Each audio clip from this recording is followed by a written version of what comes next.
On today's episode of Gathering the Kings. It's important for me now that not only to take care of my own family, I have two boys and a husband, but to help them take care of their families and live comfortably and be able to provide. You are listening to Gathering the Kings with Chaz Wolfe, featuring fellow 7, 8, and even 9-figure business owners who have real battle scars from business and life, but have prevailed as the king that they are designed to be. We welcome high-performing entrepreneurs to the stage in order to reveal the real of the real on what it takes to build a successful business today. We dissect the good and bad decisions they've made along the way that give a true and accurate picture of the journey of success and how you too can get there. Through this dialogue, you will learn the value of growing your network and surrounding yourself with power players and kings like today's guest. Grab your pen and notebook because we're about to dive in. What's up, everybody? I'm Chaz Wolfe. I'm your host, Gathering the Kings podcast. Today, I've got Ryan Grant and Stephanie Carter. Got a duet here on the King stage. How are you guys? Good. How are you doing? Thanks for having us. Yeah, great to be here.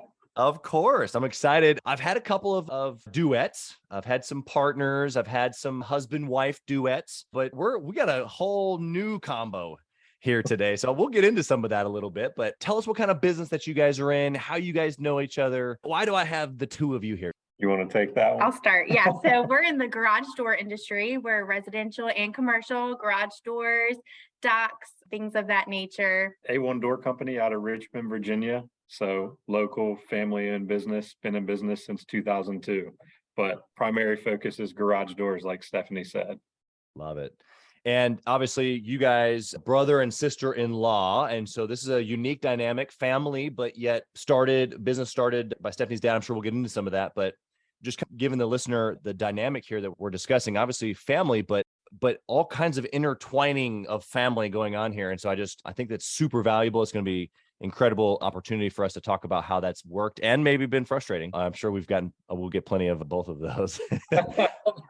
I want to ask you both separately. And so maybe Stephanie first, I want to know, before we get into the story and the nitty gritty and how you've built this business, stuff like that, I want to know your why. Like, why are you doing this? What's the bigger picture?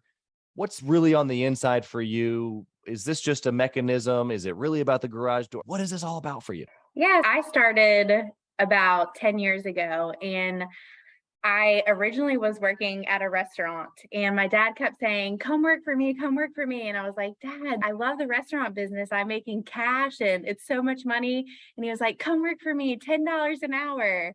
And I was like, okay. So finally I said, if you buy me a pink shirt, I will come work for you. So he bought pink shirts just for me. Everybody else had navy blue. And I just started working there, answering phones, taking out trash. It started like super low key, just there to help out. And eventually he was like, maybe one day you can take over. So I started doing more and more, and now here I am. And the important thing to me now is we have about 32 employees. And it's important for me now that not only to take care of my own family, I have two boys and a husband, but to help them take care of their families and live comfortably and be able to provide and all that sort of thing. That's growth, really, is what you described. It started out as money, working for my dad. I'm just doing the thing. That turned into much more, obviously, with 32 people, and not just taking care of your family, but theirs. How did you come to that conclusion? Because that's a pretty weighty, what we would call the weight of the crown. Like, that's a pretty weighty thing to take care of all those people. Like, how did you get to that mindset? I mean, at first it was just, hire employees to work this construction job. But now it's just so much more than that. We're not paying people $10 an hour anymore. It's paying people top dollar, providing a really good service. And it's just, the guys have always been like brothers to me. But when I first started, it was only like 5 of them. So now, they're still like brothers to me, but I'm just super close with all of them. And it's important that they have a good life and that they don't look for another place to work, that they're comfortable here and they know that this is the place to be. Yeah, I love that. It's almost like a little bit of a mama bear effect, right? Yeah, exactly. Good. Ryan, what about you, man? What's on the inside? What's the bigger play here? To touch on what Stephanie said about taking care of the employees is important, but my background being in engineering, working a regular desk job, doing Excel sheets all day, it was good, but something I found different when I came on board here is just building something. I look forward to getting up every day, grinding, pushing it, see what we can create. I love garage doors, but I'll admit it could be anything. But just the fact that you're building something and you're in control and have control of your own destiny, basically. Yeah. And I love even just the distinction between these two answers, because both are important, right? Whether the listener is a single, like they're the only owner, or eventually they're going to have a partner, you guys obviously fill in the gaps for each other. You understand that there's obviously value in building. You can't have a business if you don't build. You don't have the 32 people if you don't build, and you're not going to hold on to those 32 people very long if you don't care about them. So there's this back and forth of building a kingdom and then cultivating a kingdom. And I think that both of those are right in the answer that you just gave. Ryan, same follow-up question. Was there a moment in time, or was this like realization at some point, maybe when you took over as actual owner, but like, when did that switch for you of engineering? Like, I can do spreadsheets and I'm building things, but not really, man, I'm real deal building something here. My dad, which we may get into our background a little bit, he got laid off years ago and then started his own pest control company. So Wow. while I was in engineering, I was also at the same time doing a little bit of marketing. I built his website. So watching that a little bit, but his wasn't nearly big enough for me to ever jump on board. So Sure. I would say it started a little bit there. And then I saw this opportunity, same thing, the old school marketing and the phone book. And yeah, once I came on board, there was no looking back. Yeah. Just a small little token of practicality of like just changing marketing, keeping updated, trying the next thing.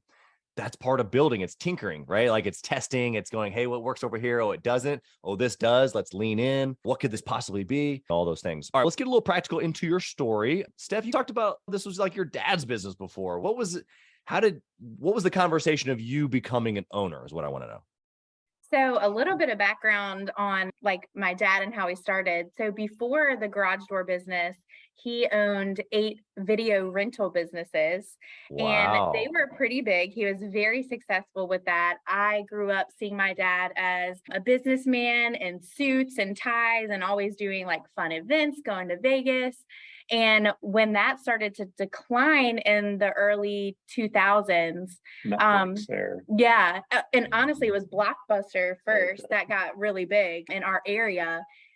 We started to see a decline, and he had to basically sell out, and he sold out his business just in time, and he started working with his friend repairing garage doors. And it was very strange to me as a 10 or 11-year-old, being used to my dad as a businessman, seeing him dress in jeans and steel toe boots, and he was a completely new person. I had never even seen him wear a ball cap before, other than when he played fast pitch softball. Eventually he was like, yeah, I'm working with my friend, but this is an easy business. I could do this on my own. And my dad, being the business owner, he had to start his own thing. He couldn't work for someone. He's very like independent entrepreneur. Like he cannot work for someone else. Yep. He started. Everybody listening goes, Right. So he started his own garage door company. He named it A-1 Door Company because he wanted to be first in the phone book. So that tells you how old our business is, about 20 years old. Yep. And it worked for a really long time, being first in the phone book and A-1 Door. And he grew the business. And it was sad for me at first because I would hear him like wake up in the middle of the night to go do an emergency call at 2:00 in the morning at a fire station. So it was hard, but that's a little bit of background, like how I started. Yeah, no, I love that perspective of the roots of the actual business. I think that's good to hear, because that's probably where the listener is today, right? Listener is, man, I jumped off. I had this thing, whether they were successful in the thing before or whatever, this is brand new for them, and they're in the building stage, and the 2 a.m. phone call, even though that may not be applicable to their business, it's the same warrior stage, right? You have something to fight for, and you're going to battle. That's just what we do as the warrior. And you don't count the cost, you just do it. So I appreciate that background, because it's what it's done is that he was in that stage long enough to where it built a foundation or maybe some security around the kingdom where you guys were able to then take it from there. So give me just another couple minutes on like how then you stepped into more than just taking out the trash and answering the phone. So I always knew after he switched jobs, I always knew I kind of want to help my dad because I feel so bad for him that he worked so hard. So I started in 2012 and yeah, I started like super simple. Actually, my brother used to run the company with my dad. There was some issues, a little bit of a falling out there. And one day, it was July 2013, my brother was no longer working there. My dad was like, you need to step it up. It's basically me and you now. So I did work on a truck for about 8 months. I can't say that I could go out and install a garage door on my own. Sure. And that's not what I meant for. Exactly. I at least know like the function, and over the phone when customers call, I can at least have an idea of what they're talking about and knowledgeable about the products and the way everything works. So basically, yeah, he was like, now I basically was promoted to an office manager. I started learning how to do payroll. I managed the guys. They would call in sick to me and not my dad. And that's where it all started for me. And Ryan, I think, started what year? 2015. In 2015. Okay, yeah. So at that point, he was just marketing and I was still like office manager. And then in 2018, January is when my dad turned the company over to us and we became the official owners. Yeah. You guys kind of like grew up in the business together a little bit. We did. Yeah. Sure. So when Ryan came on, I think we had just reached 1 million in sales that year. So we were a very small business. My dad was very involved. He was still working in the business and owning the business.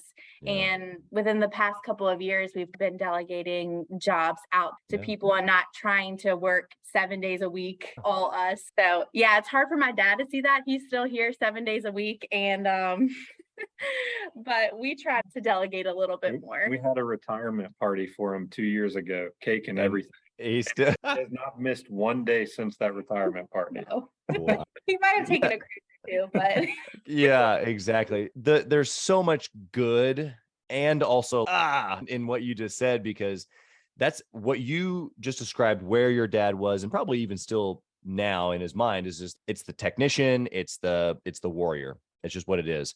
And there are people who are just really good at that. And it's just so difficult. And there's probably a lot of listeners listening to this going, yeah, man, I'm on the job side, or I'm the one working with the marketing client, or the function of the businesses. And that's okay for a period of time. But in order to grow, it has to be more. So you guys obviously were the ones to facilitate that. And your dad probably knows that if it had stayed in that motion, it probably wouldn't have been able to become what it is today, just because he physically, you can't do all that with one person. He's been really good about, we have a lot of different beliefs on how the business should be ran. He's the guy that's, I'm going to do everything. I'm going to control everything. I'm going to be part of everything. And ours is, let's put the people in place and trust them to manage that. Even though he disagrees with a lot of the stuff we might do, he always says, you know what, it's your final call. Plenty of disagreements, but he always lets us go. He doesn't try to step in and say, no, that's not happening. And one of the cool dynamics about our business is Fred built that foundation for us. I think starting a company from scratch is a completely different challenge that Stephanie and I didn't have to do. We stepped in and we had a good base.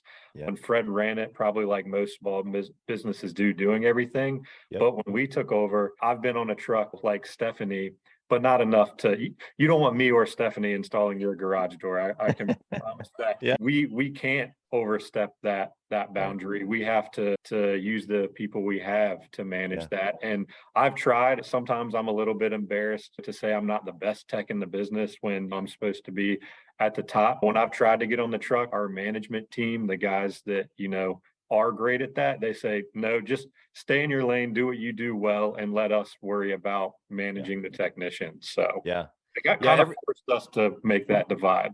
100%. And it's a blessing, and not necessarily a curse, but it's a hesitation as an owner of going, but should I be the best? Like, in order to lead them, do I need to be better than them?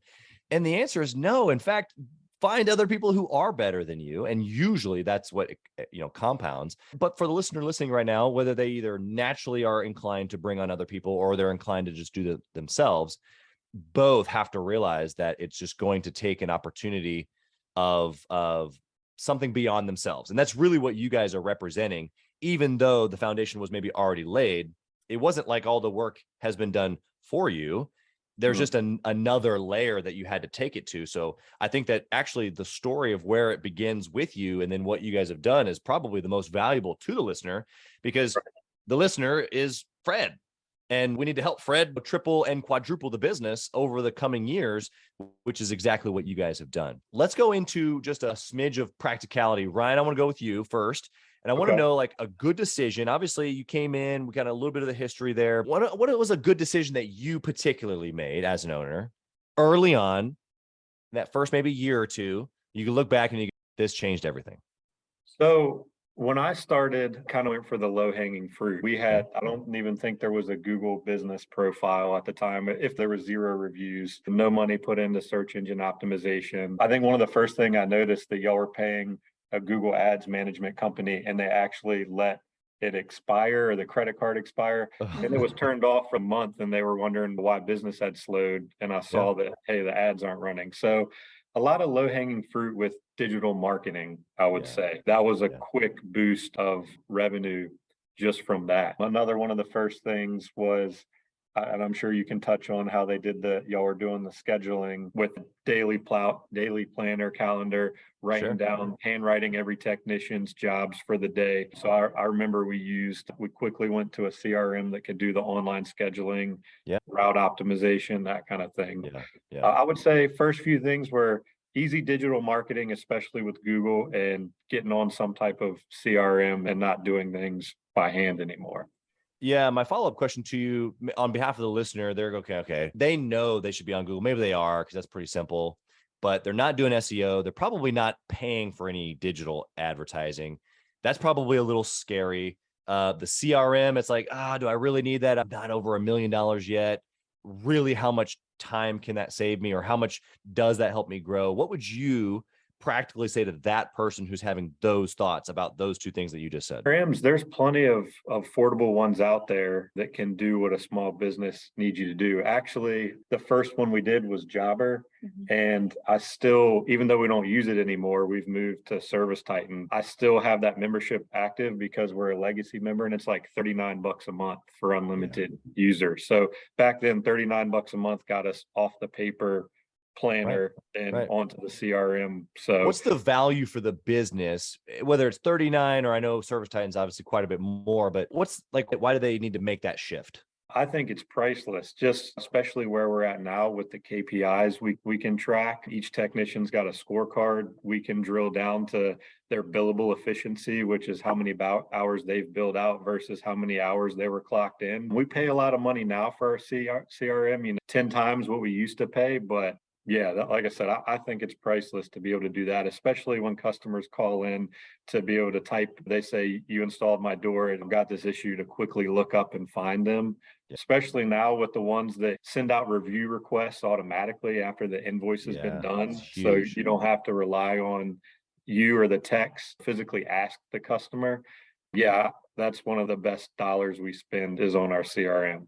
Yeah, good stuff. Okay, so what about digital marketing? Same play, they haven't done it, or at least they haven't pressed into it. They're a little scared about maybe investing in that way. What would you say about that? Like I said, Google My Business is free. So doing that and asking for reviews is the first thing I would do. Beyond that, so I come from a technical background. I know not everyone would probably do this, but in the beginning, I didn't pay anyone to do the SEO. I took some SEO classes, read a lot of articles, figured out I'm not an expert by any means, but I know enough to know how it works. So I did a lot of it myself. So if you're willing to put in the time to do a little bit of research on how SEO works, you can fix a lot of that yourself. The website I built for A-1 when I started, I spent like $250 on it. I bought a nice template, switched out the words and the pictures. So if you don't want to spend all the money, you don't have to. You can do the research on your own time and do it like that. Once to the point we're at now, I don't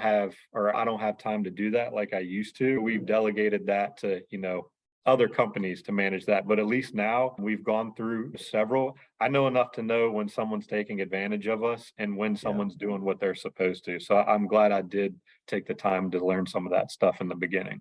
Yeah, what you just said is probably one of the biggest things that I would agree with specifically when it comes to marketing. There's just, unfortunately, just a lot of rounded talk in marketing. We're going to get you views. We're going to get you this. We're going to get you that. And it's not a whole lot of drilled down, like actual tangible result, because marketing is just a fluid thing, man. And so it's difficult. I'm not trying to like pin marketers, but if you know at least enough, then you can have an intelligent conversation, hold them accountable to what you're doing if you are actually hiring something out. So I think that's huge advice. Stephanie, what would you say here is like practically just a good decision you can think back in the last 10, 12 years that you've made that just changes everything?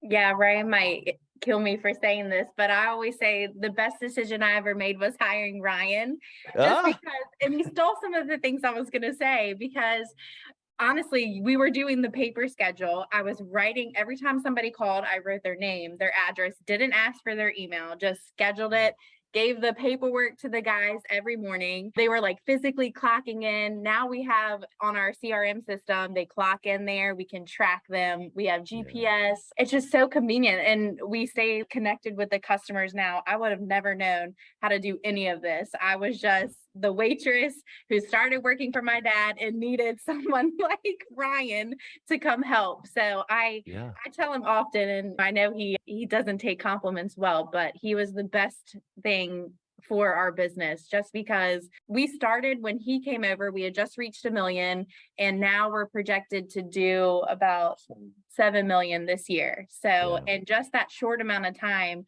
Ryan has really picked up the business. We started with a logo that looked like a window. He was so disappointed in our logo. We just rebranded. So now we have a nice new logo that everyone loves. Our trucks were wrapped with these wrapped. They were wrapped, right? Like had these little black letters on them, red, white, and blue, same colors as everyone else. All the other door companies are red, white, and blue. So Ryan came, we actually wrapped the trucks, got nice logos, and we really stand out. And I think that's important when you have a business. It's really important to stand out from the other companies and get noticed on the road as well as the internet. Hearing, or I want to dissect what you just said for the listener as you already being, okay, so you're the daughter of the founder, you're in the groove, like it's your company just as much as it was his at that point, whether you had the title or not. But for you to humbly say, man, now looking back, what were we doing? And whether that's bringing in a partner or whether that's bringing in a consultant or whether that's bringing in a hire that helps with some of like, there's just so many ways that your mindset was, I don't know how, I don't know what needs to change, but we want to get better. We want to level up. And so he just happened to bring some of those initial skill sets that allowed for this leveling up momentum, because that's really what it is. Both of you guys together, it's this, okay, we cover different areas, we had different talents, but both of you guys together, at least what I've picked up so far, have this innate desire to just we got to keep going to the next level. Would you agree with that? Absolutely. For sure. And as good as I am on the technical side, Stephanie is as good at the customer service side. Customers love her. She does a lot of things just like I do on the technical side, just as good on that side that I'm not nearly as good at as her. So like you said, for the listeners, definitely finding someone that complements your skills is important. Yeah, 100%. We always like to say, Ryan is the brains and I'm the heart of the business. Yeah. That's so good. It's so true too. And it's difficult actually for that same person to be both of those, whether the skill set is there or not. I just appreciate you guys' openness on that, because you don't have to be everything to all people. And I think that's the permission really that we're giving the listener is like, hey, like there's a lane that you're probably good at. Just stay right here. And then put some people around you that can own those other lanes. I want to flip the coin. Stephanie, I'm gonna go with you first here. Bad decision. Something you're just like, that did not work out. What was it? That is a really hard question. It's Ryan and I were talking about this the other day. We were like, what have we done that's really bad? And I blame him for this. We couldn't think of anything that we've like really messed up. But he did one time. He bought a CRM system and spent, what was it, $6,000? I think it was like $8,000. $8,000 on it, and we never used it. That one stung a little bit. Yeah. Didn't lose you any more money though, so it's kind of like Yeah, it was in the beginning stages of the CRM, and I thought I picked a good one. I didn't. I won't name any names, but Yeah. uh, yeah, after about a month or two of trying to make it work, we are like, you know what? Let's just cut our losses and Yeah. move on and put it behind us. Which, yeah, for us wasn't like a huge game killer, like risk the business. But Right. yeah, both that was the first one both of us thought of that they like to bring up to me from time. Let's just, in all seriousness, dissecting that decision right there. It's like, first off, you didn't have a better solution, so you had to take a chance. That's what happens with chance. Is like, maybe it works, maybe it doesn't. Even though that it quote unquote didn't, you still learned in that process of what you didn't want. The next decision, I bet, it's the one that you use today, or So close there to. was, yeah, very close. Okay, so you had a one more One failed attempt. one more iteration Yeah. before Service Titan, but we did really like the one before Service Titan, Service Fusion. It definitely filled that gap. Service Titan's much more expensive, and at the time, Makes sense. we were worried about the budget. So even though I knew Yeah. Service Titan was the number one spot, we tried Service Fusion, which did what we needed it to do for probably 3-4 years before we switched. Yeah. So make the decision, even though it doesn't fit maybe everything, make the decision, go with what you have. If maybe it's a 2 or 3 year gap, and then get to where you need to go. There's so many qualities in what you just said. Like, it's simple. You just kept iterating. But for the listener, it's just sometimes so difficult. Oh, if I can't have Service Titan, then I'll just go paper. So, whoa, wait a second. Right. Yeah, And I'm not saying necessarily that's their issue, but it's the mindset of, if I can't have it all, then now I'm stuck. Or how do I just take steps? Like, sometimes it's just taking a step towards what it is, even though you make a $8,000 mistake. It's like, no, that was actually you just getting to where you needed to go. Really. Yeah, we've been through at least 4 CRMs to get where we are now. So definitely doesn't have to be the one that's the end all CRM. Look at your budget, look at how big you are, and get something appropriate. Yeah. Stephanie, were you going to add something a minute ago? I was just going to say the only other bad decision I could ever think of is if we're in a rush to hire someone, we're just super understaffed. We've hired some bad people in the past, which is never good. It's always good to be patient and really interview and background check. And yeah, that's the only other thing I can think of. We've had some bad hires. And that, Yeah. I didn't pre-plan that, but that was in the back of my mind, a number 2 of bad decisions, which wasn't anything major, but just whenever we felt desperate and been like, that guy really wasn't our favorite, but we need someone, let's try it. It usually does not work out. Right. Yeah. The desperation really in any sort of decision making, to have posture, poise, to be able to walk away from the deal, as we say, whether in sales or real estate or deal making. Like, you got to be able to go in knowing you want the deal, but I want to hire the right person. Maybe it's this person, maybe it's not, but I'm always willing to walk away no matter what the scenario is. I can't need this person or this deal so bad that potentially it clouds my judgment. I think that we've been able to avoid any major mistakes just with me, Stephanie, one of the other owners, Chris, and her dad, Fred. Major, we sit down, talk through it, and we've never left the room where we hadn't been able to eventually come to an agreement on something. So I think having a good team helps prevent you from doing anything without fully thinking it through that you might regret. Yeah, it's funny. It's like you guys know my script. My next question is like, hey, what's the process? What steps do you take in making good decisions now? And so what you just said is that you're delineating with your executive team. You're really trying to process through things. Is this a regular thing? Is this when things pop up? Talk about maybe planning. Like, you're obviously light years ahead of maybe someone doing 500,000, but take maybe what you're doing today, give that to me first. And then what would you say to the person who's much smaller and what they can do to get there? So today, anything major, like I said, me, you, Chris, Fred, will sit down in the same room behind us, the conference room, and just talk through it. And usually if someone's really adamant about, I know this is going to work, I'm really passionate about it, the rest are like, okay, let's give it a shot. Like I said, we've never gotten into where we blow up and everyone leaves because there's no agreement. That's the process now, and it wasn't too much different back then when we started. It was just less people, whether it's 2 people doing that. Prior to both of us, I guess it was just Fred making all the decisions. But yeah, hopefully that answered your question. Yeah, of course. I think that the distinction there is that you've got people around you built in, right?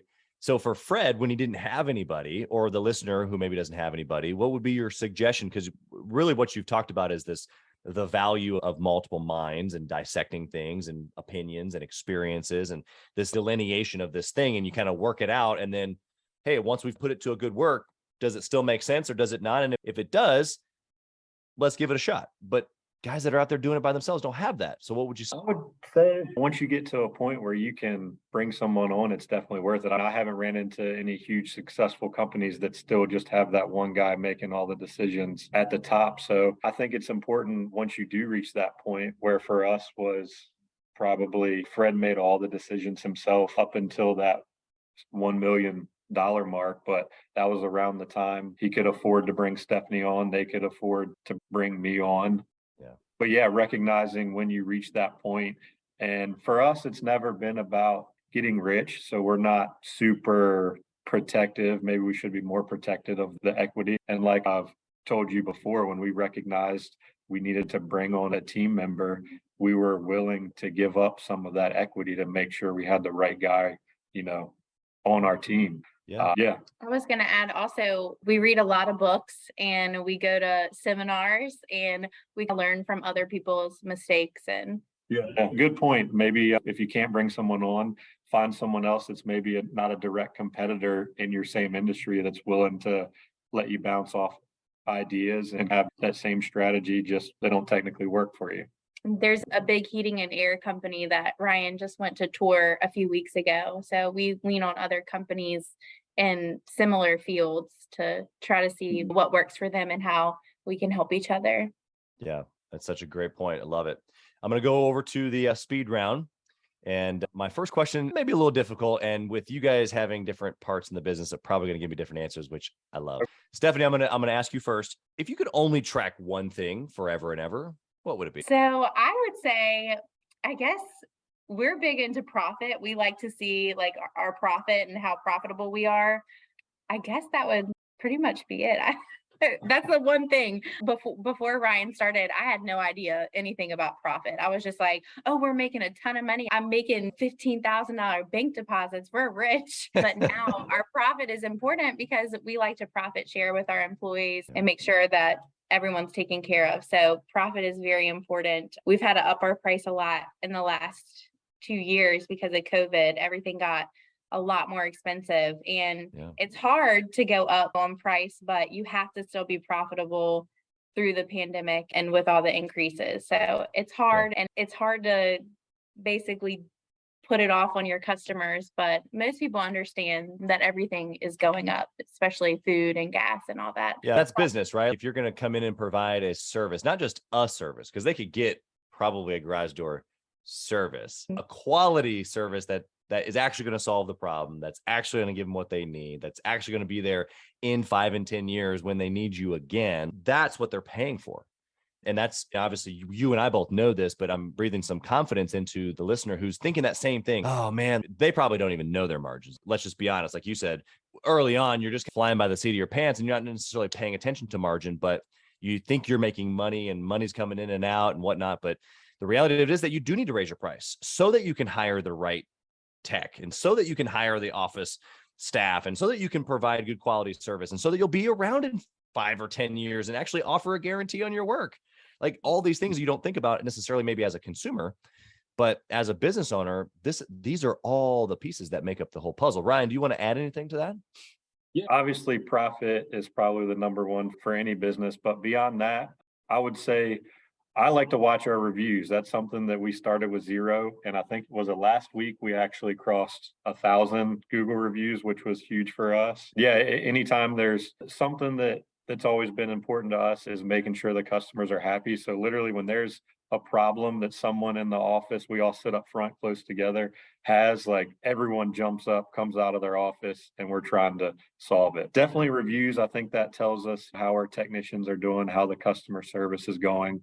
To profit reviews, beyond that, and there's a bunch we could name the key performance indicators out of Service Titan that it gives us. But yeah, profit number 1 and reviews, if we had to pick a number 2, reputation. Yeah, that gives you the idea of, or I guess the pulse, right? The profit is the pulse of the business. The reviews are the pulse of the experience. Right. And you need both, that's for sure. What you said you read a lot of books, Stephanie. What book would you recommend for a six-figure business owner? The book that is my favorite is Home Service Millionaire, just because the author is a garage door company owner. So I can relate a lot to him, but it goes over office organization, procedures, pricing, things of all those sorts. And it just helped us. Like, I enjoyed listening to it on the way to work. That's great. Also, the author, he does a seminar every year called Vertical Track, and he has a ton of speakers come in, and it's really informative. Yeah. I would definitely recommend that book. If you're You guys just got back from a Vertical Track event, I believe, right? So we couldn't make that one before we knew when Amazing. the Okay. event was scheduled. Stephanie had already booked a family trip to Disney World. I Chris, mean, come on. almost canceled. Chris, our Well, other, so yeah, that pretty much left me, and I couldn't just leave with all three of us gone for a week. So we went to the first one a year ago.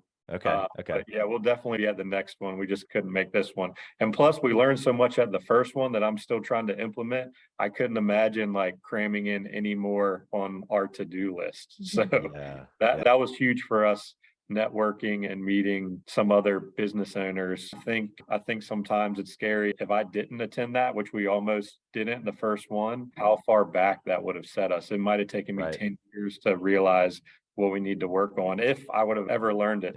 That was something huge that really changed our mindset. And that goes back just to meeting with other fellow business owners in our industry. 100%. Yeah, I was having a conversation with Matt. You guys know Matt. Obviously, that's how we met.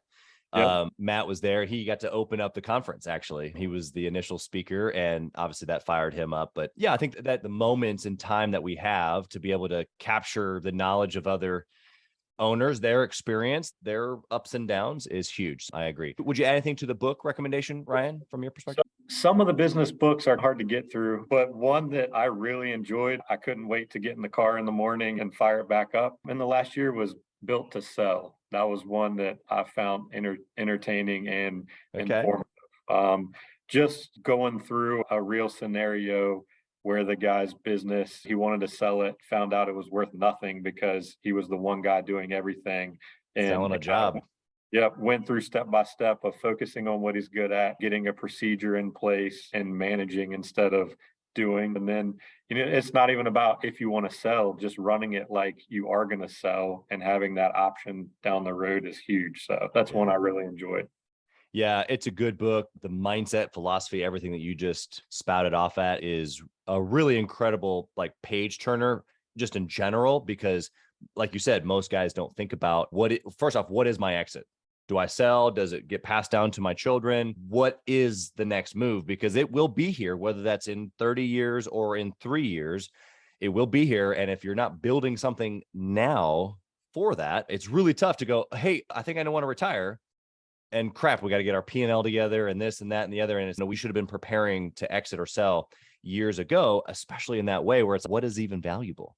What is someone willing to buy? If you're not coming with it and you're the main guy, there's not a whole lot here to sell. Good perspective. What do you guys think about intentionally networking and or masterminding with other entrepreneurs? We talked about that a little bit, but expand a little bit on your guys' experience.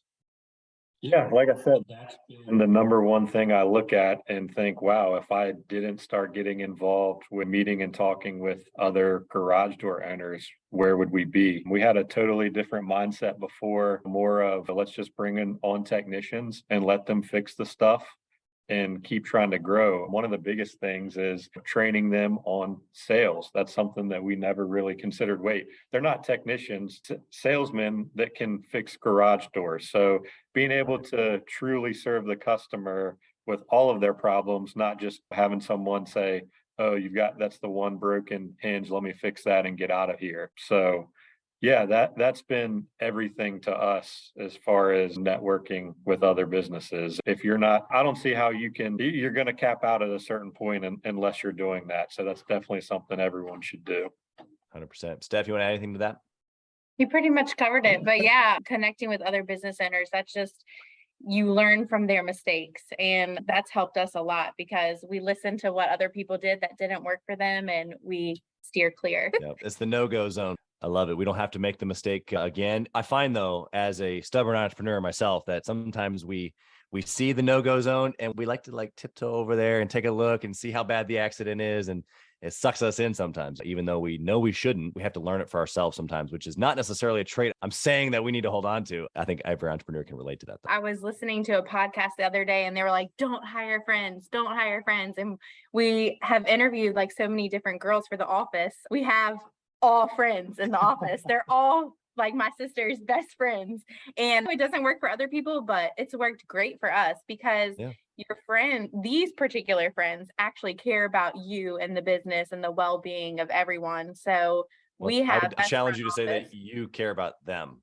Yeah. Yes, we do care about them, but we feel the love in return. And it's nice. These are good friends that don't take advantage of you. And what's important to us is also important to them. So it's worked for us. And a lot of people say, don't hire friends. And there's a lot of people that say don't have partners either. And you guys are crushing that. It doesn't mean that you like everything's perfect. Obviously, you guys have your moments, but you're working through that as well. Would you say that the similarity there actually is probably like communication, clear expectation, being in alignment, like that type of language?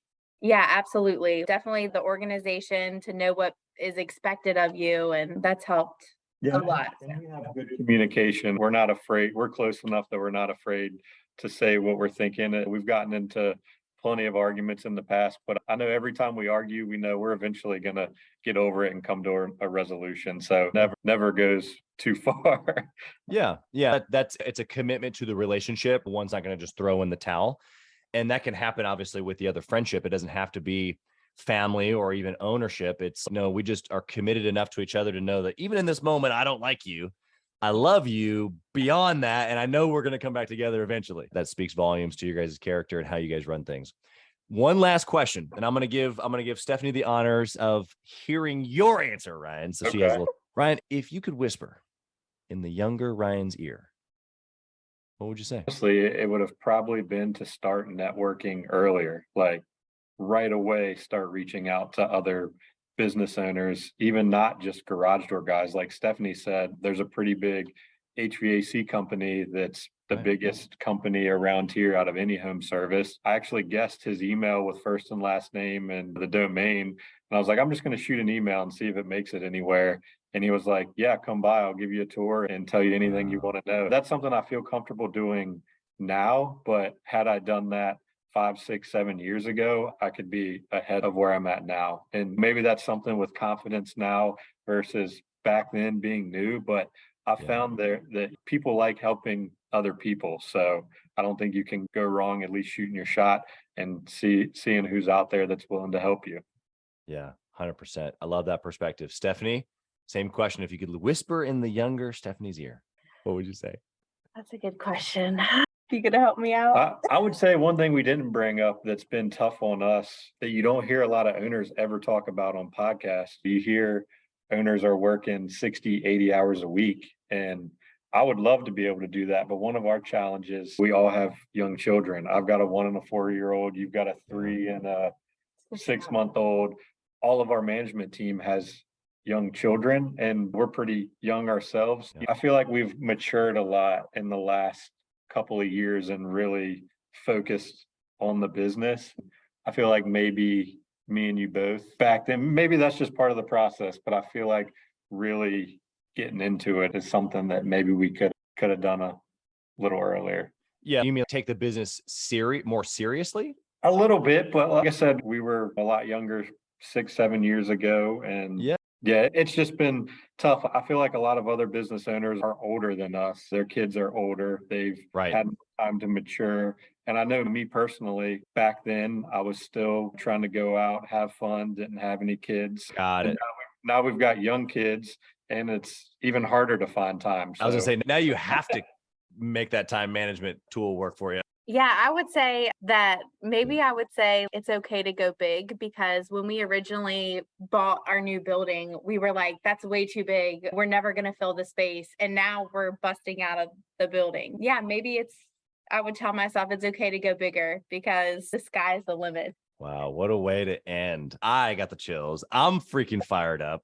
I'm going to go do it bigger today. Thank you for that. In all seriousness, you guys have been incredible. What a story. So much more to unfold. I'm just excited to get to know you guys further. But How can the listener reach out? Maybe they want to reach out to you, just ask about operations or your journey, or maybe there's somebody listening in your area and they need to hire you. How can they find you? Our Facebook at A1 Door Company, they can reach out there. Honestly, if you Google our number and call, we're here every day willing to talk to anyone. So if you call and we don't happen to pick up, which we still do answer the phones, just ask for Ryan or Stephanie and they'll transfer you right over to us. Pretty easy to get in touch with us. It's awesome. Family owned. Again, you guys have been just nothing but quality and premium here today. So thank you for telling your story. We wish you nothing but success, blessing on your little kiddos. I've the mindset there of being dad and mom and business is something that a lot of people are out there doing. So I just need you both. So thank you for being here. Thanks Thank for having you. us. Thank you for listening to Gathering the Kings today. I hope that you were able to pull out a few nuggets to go apply into your business right away. More importantly, though, I hope that you're realizing that it takes more to be successful than just being by yourself, doing it all on your own, carrying the weight all by yourself. What I have realized, not only in my own journey from multiple businesses and multiple different industries, and now interviewing literally over 200 or 300 other very successful 7, 8, and 9-figure business owners, is that it's tough to do it alone. And so Gathering the Kings literally exists to bring together successful entrepreneurs. In fact, we are putting together 1,000 kings, specifically who are grateful but not done. We're intentionally assembling kings who fight tooth and nail for their business, family, and communities. And here's what we believe, that in the pursuit of excellence in those areas, that it ignites within us the responsibility to govern power and forge a lasting legacy. So if that relates and resonates with you, and you know that you need people around you, sharp, qualified, other very successful business owners, I want you to go to gatheringthekings.com. I want you to take a look at what we're doing and see if it makes sense for you to be part of our pursuit to 1,000 kings. Talk soon.